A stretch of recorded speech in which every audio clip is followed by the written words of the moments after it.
Ein Fuchs auf Gänsejagd.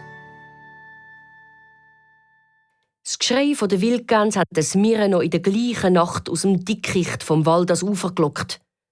Er war ein ganz geschickter Räuber. Gans! Fette, feine Gans! Am Mire ist das Wasser im Maul zusammengelaufen und er ist auf leislichen Pfoten zum See geschlichen. Geschützt von der Dunkelheit hat er am Ufer auf seine Gelegenheit gewartet. Nicht lang ist es gegangen, da hat sich eine kleine Eisscholle von der anderen gelöst und ist aufs Ufer zugetrieben. Mit einem Satz ist der Fuchs Mire zu der schlafenden Gans aufs Eis gesprungen, hat eine gepackt und seine Zähne in ihrem Flügel vergraben. Sie hat wie am Spiess geschrauen und alle Gänse rundum sind kreischend auseinandergestoben.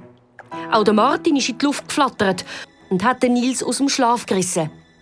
Entsetzt hat er beobachtet, wie das Mire die zappelnde Wildgans hinter sich her aufs Land geschleift hat. Halt! Los! Hat er geschrauen und ist auf den listigen Fuchs zugerannt. Immer wieder ist er auf dem kalten Eis ausgerutscht und hart mit seinen Knien aufgeschlagen. Gib dir ganz zurück! Schäme, sollst du! Hat er gerufen und ist auch ans Ufer gehüpft. Das Mire hat kurz vor der Gans abgelassen und verwirrt herumgeschaut.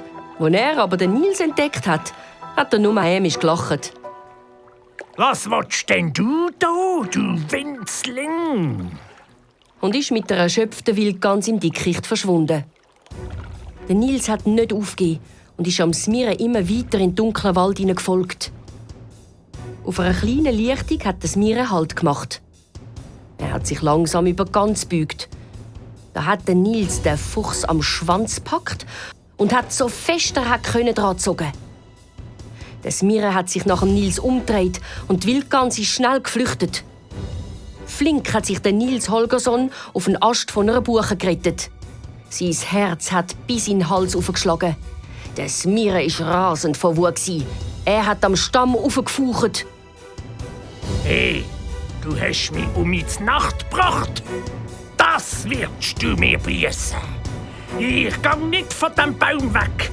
Ich warte, bis du wieder oben runterkommst.